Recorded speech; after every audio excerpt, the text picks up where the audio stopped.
The night Steven was with his first love, I rushed to the hospital in the middle of the night to terminate my pregnancy. Soon after, Steven, who was overjoyed with the pregnancy test report, was devastated when I told him the baby was gone. He couldn't handle it. He grabbed my shoulders, his eyes red, asking why. Looking at him, the guy who heard his first love for me, I smiled slightly. "Steven," I said, "those who betray true feelings deserve to end up with nothing." How powerful is a first love, really? I stumbled across Steven's anonymous response under a hot topic on some social platform. "First love is seeing her years later not doing well and still feeling that ache," he wrote. "She's someone I tried hard to suppress but couldn't. Even when I thought I'd moved on, her unexpected appearance brought down every wall I built." His answer hit over 1,000 likes in under 24 hours, and the comments section was buzzing with people who could really relate. They all said a man only truly loves once, and that's his first love. Every girl after is just second best. Some even joked that if a first love shows up, a wife of 10 years would get dumped. Sure, there were some sane voices in the comments section. But they were completely drowned out by the strong discussion about first loves. Maybe Steven was inspired by all the stories from other users. He then posted a pinned comment. "Even though I don't want to admit it, deep down I know, I still love her," he wrote. "I can recognize her footsteps, her scent. Even through a wall, 6 long years apart, I'd know her instantly." When you've truly loved, seeing them once makes you want them all over again. Seeing him write that, someone asked directly, "Did you see your first love? Your words sound full of regret." Steven didn't elaborate, just replied with a simple yeah. As his responses blew up, I saw a comment from an ID named L. "If first love is so unforgettable, why did you give her up?" It read, "Do you know how much she's suffered all these years? She exiled herself to that barren desert. In the year she loved you the most, she destroyed herself. She's the rose you raised but also the one you broke."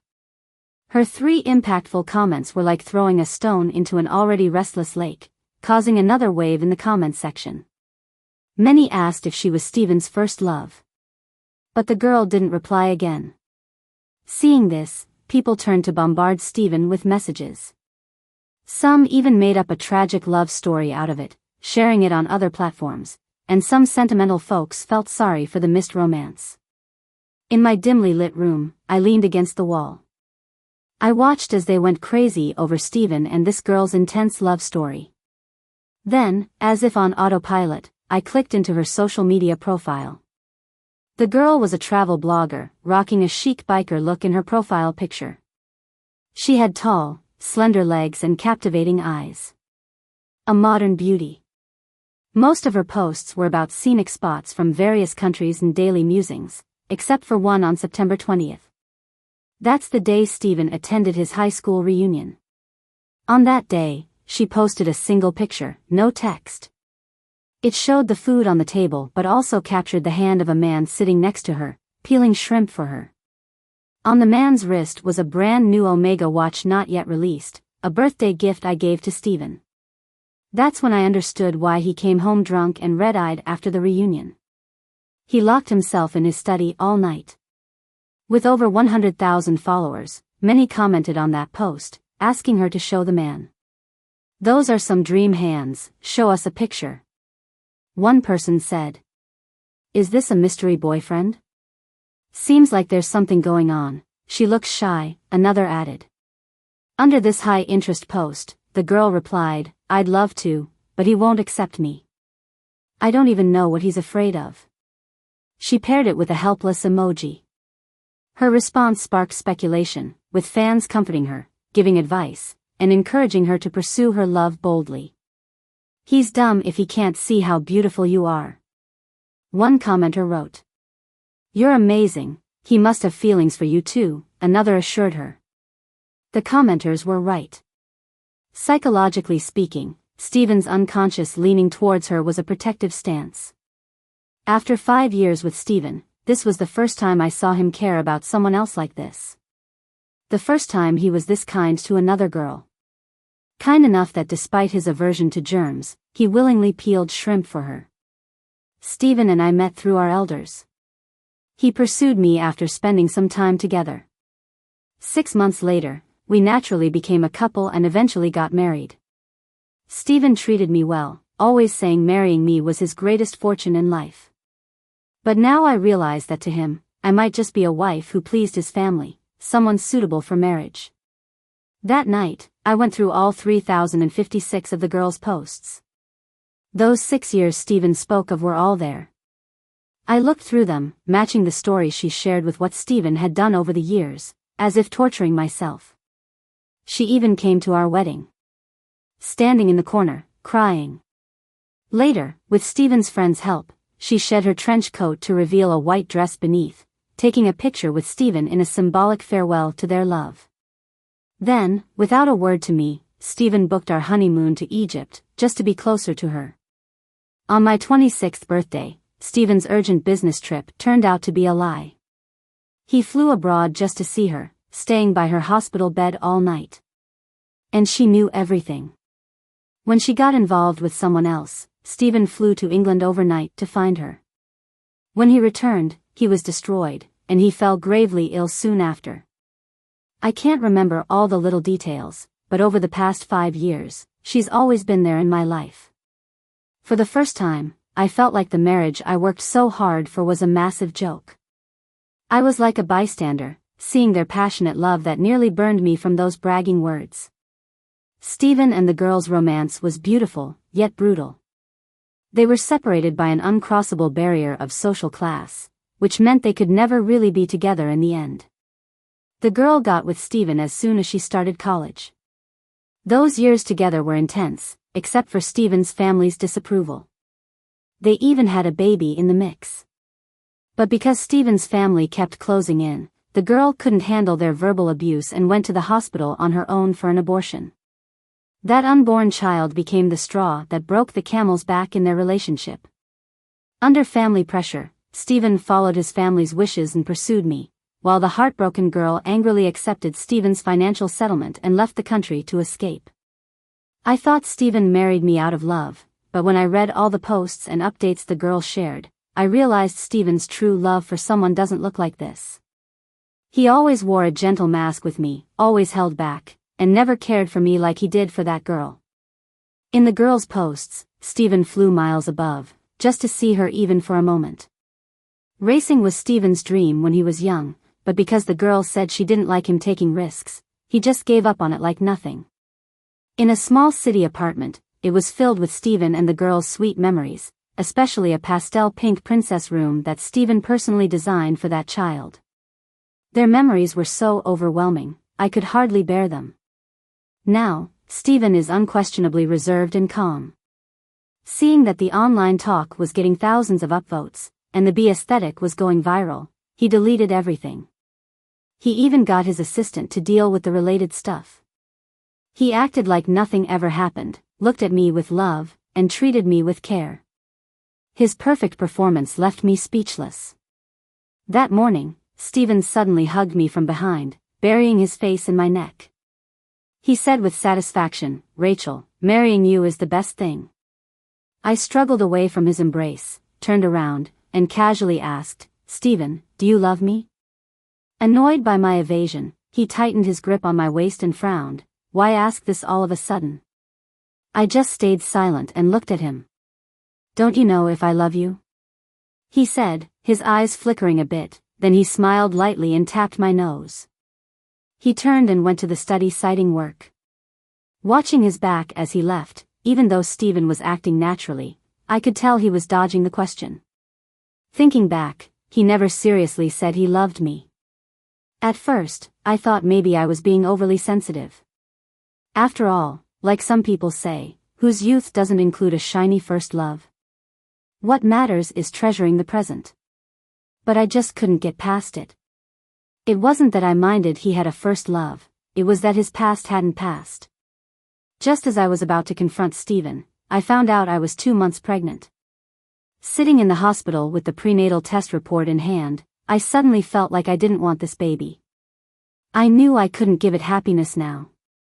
While I was in turmoil, the girls suddenly posted a photo on social media of her and Steven holding hands tightly, captioned boldly, "Turns out, what you never forget eventually echoes back. After all these years, I still only like you." That almost official announcement made my heart skip. I picked up the phone and called Steven. The phone rang for a long time before he picked up. I glanced at the clock on the wall and asked directly, "It's 11 p.m., Steven.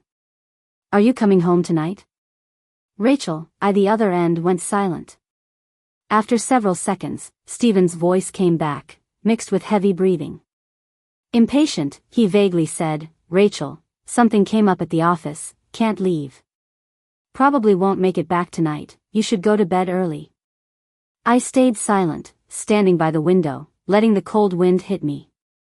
My hand holding the phone trembled, and my throat felt choked. And so, the call hung in wordless silence. After a while, I forced a chuckle, "Steven." Then I quietly said, "Don't stay up too late. Your stomach isn't great. Remember those snacks in your office drawer, eat them if you're hungry." Before he could speak, I hung up. Setting down the phone weakly, tears unexpectedly streamed down my face, one after another, soaking my skin, never ending. I approached my marriage with Steven with utmost sincerity. Marriage seemed sacred to me, yet he had tarnished it. I gently stroked my belly, choked up, and said, "I'm sorry. I can't keep you. I'm not worthy to be your mom. If there's a next life, I hope you end up with good people, with loving parents, filled with joy and peace." After a full cry, I did a light makeup, grabbed the car keys, and left the house. When I reached the hospital, Joan had just finished her rounds. "Rachel, why are you here?" She came up to me with surprise, took the lunchbox from my hand, and led me to the restroom. "I'm pregnant." Joan hadn't even finished her cheers when I added, "But I don't plan to keep it." She stopped in her tracks at my words, quickly turning to look at me, her eyes full of surprise. These past 2 years, Joan knew more than anyone that I wanted a child, wanted to give it a whole home, and all the love I never had. She looked at me for a while, then with a serious face asked, "Did you cry? Did that bastard Steven bully you?" Seeing her darkened expression, I honestly said, "Yeah, his ex is back, and they're together again. Joan, Steven is so disgusting." Talking about him, I couldn't help but feel nauseous again. In the bathroom, Joan gently patted my back. I looked up at my pale reflection in the mirror, laughing and crying at the same time. I just found out he once had a deep love he can't forget. He only married me because it was a family obligation. With Joan, there's no need to hide anything. She's my childhood friend, and no one wishes me happiness more than she does. Hearing this, Joan cracked her knuckles and said with a dark look, "Let me at him." I stopped her from going after Steven, shaking my head at her. "Don't dirty your hands. I can handle things with Steven myself, trust me. I won't let myself get hurt." Seeing my determination, Joan sighed and finally gave in. "All right. But remember, don't be too hard on yourself. No matter what you decide, I've got your back. Steven's an idiot for not seeing what he has." Just hearing his name made Joan grit her teeth. After talking it out, Joan went to prepare for the surgery. I sat outside the operating room waiting for the nurse to call me in. I took out my phone and saw several missed calls from Steven. I found it laughable. Suddenly, the phone vibrated again. I just watched the screen and picked up before it went to voicemail. As soon as I answered, Steven's voice came through urgently. "Rachel, did you leave?" I leaned back in my chair, closing my eyes, and instead of answering, I asked, "What's up?" "I sensed something off in your voice, so I rushed back home. But you weren't there, and I called a bunch of times with no answer. Do you even know how worried I was?" His concern surprised me. It made me more curious about why he'd leave his first love just for me. I exhaled softly and tested him again. "Steven, is there anything you want to tell me tonight? Maybe something you're keeping from me?" Even before we got married, I told him if he stopped loving me or found someone else, to just tell me. I'd let him go. I hate lies and deceit more than anything. He knows everything, yet he still keeps stepping over the line. He stayed silent for a while before finally saying, no. His straightforwardness made it seem like everything I discovered was a figment of my imagination. Okay, got it. I lowered my gaze and gave a cold smile, laughing at his shamelessness and my own naivety. Sensing my low mood, he quickly spoke up. Rachel, where are you? I'll come get you. I thought for a moment and gently refused. My professor called. There's an ancient manuscript that just came out, and I need to help restore it. It's tight, so I won't be back for about 2 weeks. Steven knew I wouldn't lie and understood the nature of my work, so he didn't question it. After a few pleasantries, I was about to hang up when he said, Rachel, I've been having trouble sleeping again. When I didn't respond, he continued, Rachel, when you get back, let's have a kid. I'm almost 30 and it's time to be a dad. I want a little girl as pretty as you, okay? He spoke so tenderly and sincerely, as if I was his everything. He doesn't realize the more he pushes for a kid, the more I despise him. Holding back my anger, I responded dismissively, it's acting up again? Get some sleeping pills. My friend went abroad, and I don't want to bother her. Steven was caught off guard, silent for a while. After we got married, there was a time he had severe insomnia. I felt for him and had a friend make a special incense to help him sleep. Now, knowing about his first love, I see it was her being with someone else causing his sleeplessness. I'm really busy. Rest up. Good night. Not in the mood for more chit-chat, I hung up. The girl once said she's Steven's best comfort for sleep, he just needs to hold her to sleep soundly. If that's true, he might as well find her again. Ms. Rachel, you can come in now. When the nurse called me, I put my phone away and headed to the operating room. I felt nothing from Steven's sweet words. The only thing I regret is for the innocent child inside me. Being fooled once is naive. Going back for more is deserved. I've been wrong once, and I won't allow it again. Afterwards, touching my aching abdomen, I couldn't help but cry. I curled up under the covers, sobbing hard. Rachel, don't be like this. The child wouldn't blame you. Joan lifted the blanket, wiping my tears, gently patting my back. Think of your parents. If this child were born, it might just add to your tragedy. You couldn't give it love, it'd suffer. I pursed my lips, throat hurting, choking up, I know, but I'm just so sad. I once so wanted it, and now I ended it myself. Do you think it hurt when it was lost? Joan froze, tried to speak but stayed silent. Everything's gonna be okay. I'll always be here for you. Your life isn't just about Steven. You've got me and people who truly care. I fell asleep to Joan's comforting. In my dreams, I saw a child, a chubby baby girl, wearing a pretty dress, waving at me. But the moment I got close, she disappeared. I woke up crying and saw the stark whiteness of the room, Joan asleep by my bedside. From this day, I never dreamed of that baby girl again. I think she really came to say goodbye. Following the miscarriage, the lingering pain forced Joan to make me stay hospitalized for 5 days. Steven called while I was doing the discharge paperwork. Rachel, I miss you so much. His voice sounded tired, like he was dealing with something tough. I stayed silent. Before, I would have done anything to help him, offering advice, comforting him. These days, looking back, I realize all the kindness I showed him was something he took for granted. He even thought I was easy to manipulate and fool. If you're feeling tired, just set it aside for now.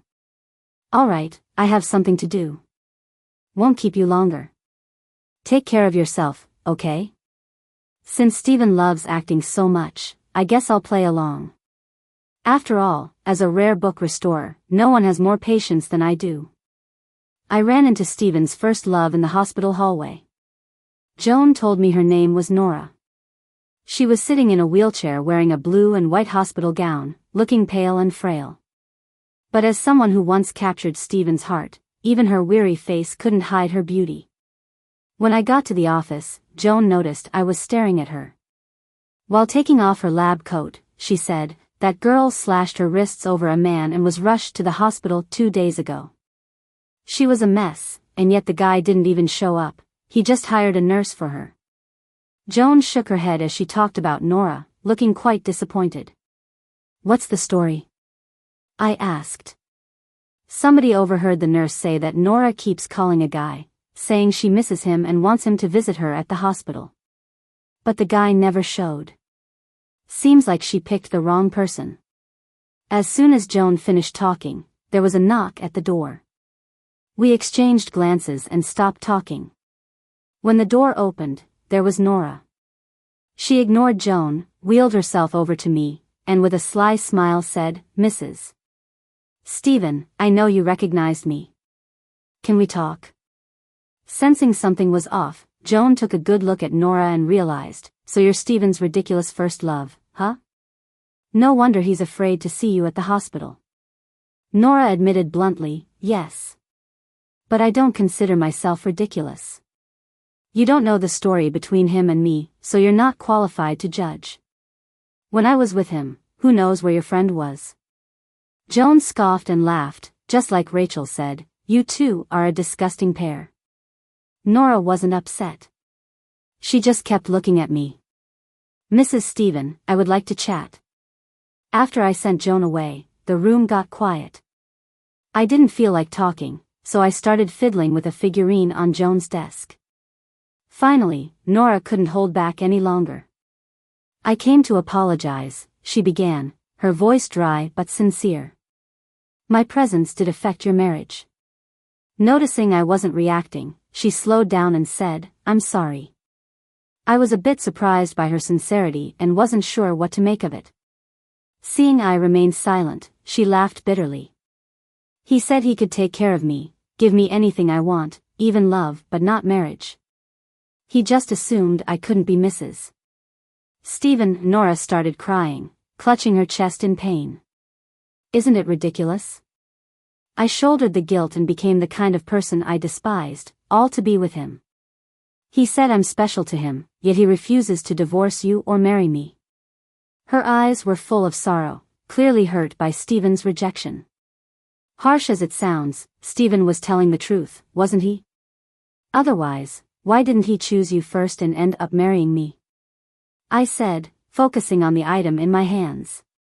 Seeing her struggle to speak, I added coldly, "Nora, you are being a bit greedy." Finding the figurine dirty, I wiped it carefully with a wet napkin.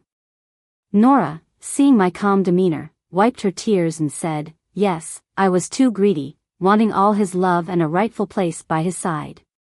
Then she looked at me with a complex expression, smiling bitterly, "Rachel, you're truly smart. Just one caring phone call from you that night, and Steven left me. He cares about you, which is why he reached out the next day to make me his mistress. He told me that all we're missing is that marriage certificate, but I shouldn't worry. He'll always belong to me." Hearing this, I couldn't help but laugh at Steven's audacity to want the best of both worlds. Once the figurine was cleaned, I crumpled the napkin and tossed it into the trash without hesitation. Then I stood up, faced Nora, and said, "I'll be divorcing Steven soon. Whether you remain his hidden mistress or become your true self, that's entirely up to you. Nora, no offense, but you'll never be Mrs. Steven. His family won't agree, and even the Steven who claims to love you offers you what he thinks best." I turned my gaze, pursed my lips, and after a moment said, "I've read your travel logs. Honestly, you're talented and remarkable, no need to dwell on someone not worth it. Have you considered that Steven now may not be the same person you remember? He shines only because your love gave him a glow. Love makes people irrational." Nora thought she was irreplaceable to Steven, not realizing she was under his thumb. To me, Steven is both scummy and nauseating, looking to keep a stable home while having mistresses. He has you now, but there will surely be another, younger and prettier, because that's in some men's nature. Based on my data estimates, Steven has a 75% chance of being unfaithful. If Nora settles as Steven's mistress, opening Pandora's box, betrayal is just a matter of time. Seeing Nora silently looking down, I didn't bother continuing. As I passed her, she suddenly murmured, "Why?" Huh? Her question caught me off guard. "Why are you telling me all this? I'm the one ruining your marriage, aren't I? Aren't you supposed to hate me? You're just making me feel worse about myself." She looked straight at me, eyes red and tear-streaked. I thought about it and shrugged with a smile. Maybe I just don't find you as disgusting as Steven. I mean, you're shameless, but at least you're real and admit you're no good. As a fellow woman, I don't want to make things too hard for you. After all, there's no point. It's not you who wrecked my marriage, it's him who wasn't worth my love. Here's a piece of advice: love yourself first. Never ruin yourself, mind or body, for a man. Not wanting to drag it out, I left the office. As soon as I stepped out, Joan came up to me and asked if I got the short end of the stick. She doesn't seem like a good person. Want me to rough her up so she won't dare disgust you again? I shook my head, holding my forehead with a light laugh. No, do I look like someone who would? Right, after knowing you all these years, I've never seen you lose out. You're one of those quietly smart people, a master of mind games. I just smiled without saying anything to Joan's teasing.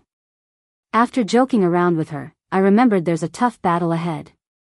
I called Steven to pick me up from the hospital. Steven arrived quickly. I hadn't seen him in half a month. His eyes had bags under them, his face was visibly tired, and his brows were constantly furrowed. On the way back, he suddenly said, "Rachel, let's go on a vacation. See the ocean and the stars. You've been dreaming about that for a while now, right?" "Sure, I think you need a break too. You must have been so tired without me these past days." I gently smoothed his furrowed brows, full of heartache. "Rachel." With my gentleness and understanding, he suddenly grabbed my wrist, pulling me towards him, trying to kiss me. Ugh, I pretended to gag, and Steven was startled. Thinking of a possibility, his eyes lit up. "Rachel, you." I shook my head with a smile, helplessly saying, "My stomach's been a bit upset lately. I want to rest. Wake me when we're home." I leaned back in the seat, closed my eyes, and ignored him. Hearing from an assistant that the corporation was bidding but not optimistic, I tried to find the right moment to hit Steven hard. I didn't have to wait long. I heard Nora agreed to be Steven's mistress. She couldn't let go. "I'm not as free as you. I still want to give him a chance, so I'm sorry." Looking at the text she sent, I turned to the private investigator, my voice emotionless. "You can gather evidence of the affair now. Steven, without a doubt, is a master of time management. He spends 2 days a week at Nora's place. I find him filthy, so I use my unwell body as an excuse to sleep separately. With the company's bid and Nora's entanglement, he didn't have the energy to think too much. Steven was very cautious about his improper relationship with Nora, so the investigator rarely caught them together. Thankfully, Nora was reliable. Seeing her spend Steven's hush money like water, I had all the transactions recorded. Maybe he was satisfied with Nora, the obedient canary. Steven bought her a villa. They'd spend entire days there without stepping out. Coincidentally, my birthday was the day he was with Nora. When I called, they were having a romantic candlelight dinner. "Steven, when are you coming home?" I acted like I knew nothing, speaking cheerfully and acting expectant. Hearing this, Steven hesitated. "Today, is it a special day? Did you forget?" I raised my voice, sounding incredulous. I paused for a few seconds, then said in a wrong tone, "You promised, no matter how busy, you'd be back for my birthday." Not giving him a chance to speak, I laughed at myself. "But I understand you're tired with work lately." I intentionally sniffled, my voice tinged with a subtle sob. Detecting the disappointment, he cleared his throat and gently said, "I'll be back soon. I never forget a promise." Nora called after Steven left her, heading back. Rachel, I regret it. When he left, no matter how humbly I begged, he was indifferent. He wasn't like this before. He used to have eyes only for me. Nora broke down, crying hard. When she finally stopped, I picked up the phone and said coldly, "You said it yourself, that's the past. Now, he's a proper businessman chasing maximum profit. I don't know if he loves you, but I know he belittles you." Yeah. A hidden lover, how could he not belittle me? Her voice was so soft, as if she had no strength left. That night, Steven rushed back for my birthday. Nora sat alone in an empty villa until morning. With daylight, she messaged me, saying she's lost all hope and wanted to leave for good. Later, she sent me an encrypted file. Seeing the explicit videos and indecent audio, I realized she knew everything. She knew I needed these. What she sent was enough to end Steven's reputation. "Rachel, you're so good. It's just your bad luck running into disgusting people like us. This is my apology. I hope all your wishes come true. Wishing you happiness, goodbye." Nora left quietly, fully letting go. I heard she left Steven a letter before going. It enraged him, and he destroyed everything related to her. With Nora gone, Steven's affair got exposed. With endless scandals, the bidding also failed. He was a wreck, unable to sleep night after night. I didn't question anything. I just stayed by his side, caring and comforting him. Gradually, Steven leaned on me more and more, unable to leave me. So when he saw the pregnancy report, he gripped my shoulders, eyes on my stomach, his dark eyes filled with a deep color. Disbelieving, he asked, "Am I going to be a dad?" His eyes filled with joy, so I didn't answer, just gave a slight smile. He thought I admitted it and hugged me tight, his eyes brimming with tears. "Thank you. Marrying you is the luckiest thing in my life. How can you be so good? I really love you." I spent 5 years giving my true heart, never expecting it to come true at this moment. But Steven doesn't know I've already given up on him. I don't care anymore. Listening to his heartfelt confession, I lost patience. I pushed him away with a cold face and snapped, "No need to thank me, because I went to the hospital and got rid of the baby." I touched my abdomen, smiling through tears. "Steven, do you know? That child was in me for just 2 months before I took it away. The night you were with Nora, you lied to me, saying you were working late. I gave you a chance. You just didn't take it." For Steven, this news was a bombshell. He looked at me in disbelief, staggered back. Heaven or hell depends on a single thought. We just stood there, facing off in silence. When he came to himself, he completely broke down. "Rachel, are you freaking insane? That was your child, my child, too. How could you? Your child. You deserve it." I cut him off, full of sarcasm in my eyes, disgust evident. Provoked by me, he angrily grabbed my neck with fury in his eyes. "You're cruel, aborting your child just for revenge because I was unfaithful. How can a woman be so heartless? So, your love for me wasn't real either?" He pinched my chin, hope lingering mysteriously in his gaze. I covered my mouth, laughing low, "Yeah. It was all on purpose. You're too dirty for me. Just looking at you makes me sick. I don't love you. If I could, I'd choose never to meet you. I could have kids for anyone else, but not for you. Rachel, how dare you do this to me? After I fell completely for you, you tell me it was all fake. Are you trying to kill me?" Steven's tears fell on my face, his whole body shaking with sobs. His grasp tightened around my neck again. With difficulty, I spoke, "If you want to die, go ahead, but do it far from me. Don't taint my eyes, or my child's path in the next life." Steven, having lost all reason, looked menacing, his eyes blazing red. "If so, let's die together, find the child together. You'll never get rid of me." Steven's grip got stronger. Struggling, I knocked things off the counter. As the lamp hit the floor, Joan burst in with others, pinning Steven to the ground and restraining him hard. Get off. Even restrained, Steven struggled madly, eyes bloodshot, fixated on me in rage. Almost suffocated, I lay on the ground, gasping for breath, nearly unable to recover. With Joan's help, I got up, took a bag of files from the safe, and threw it hard at Steven's face. My voice ragged, "You love me? Is this how you show it? Isn't your love too cheap, too disgusting?" Inside the files, pictures of him and Nora being cozy were crystal clear. "You kept a mistress, cheated in marriage, and tried to strangle me. Steven, not only will I divorce you, but I'll also charge you with attempted murder. Scum like you belongs in jail." After I called the cops, with the horrifying bruises on my neck, the hospital's injury report and recordings, plus several witnesses, the evidence was solid. Steven was taken into custody immediately. When Lily arrived, she ordered me, no questions asked, to change my statement from attempted murder to domestic violence. No way. He tried to kill me, I won't let him escape the law. Sure, they has money and power, but my family isn't easy to bully, either. Steven's definitely going to sit in that cell. Seeing me unmoved, the usually dominant Lily tasted defeat for the first time.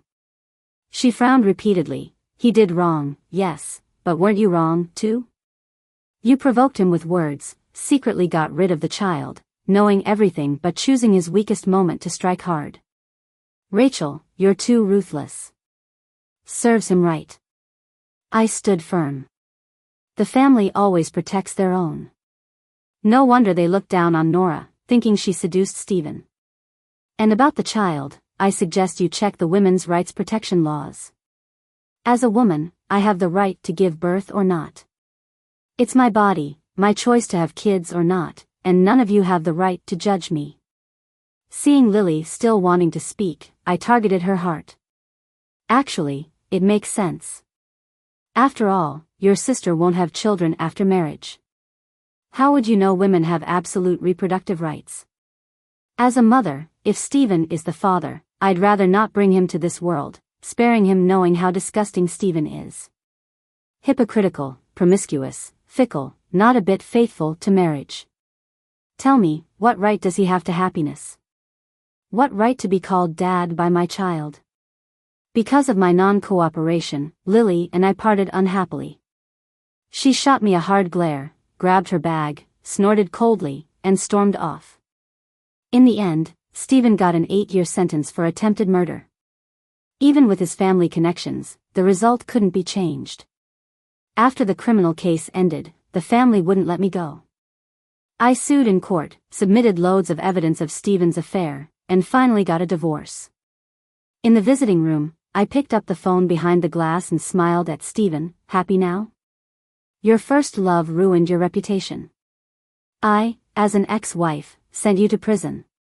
With his buzz cut, Steven seemed much calmer.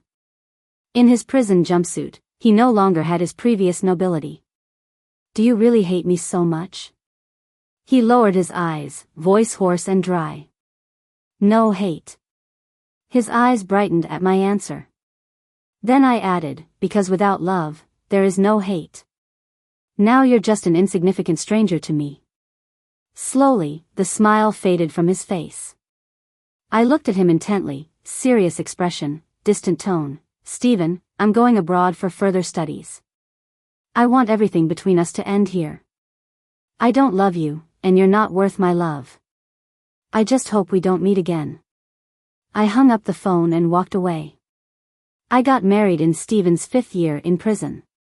The wedding wasn't grand, but it was perfect for me. I had a partner who truly loved me and friends and family who would always have my back. Everything felt harmonious and beautiful. Wayne is an archaeologist. He's gentle, calm, and shares the same interests as me. When I'm with him, words aren't needed.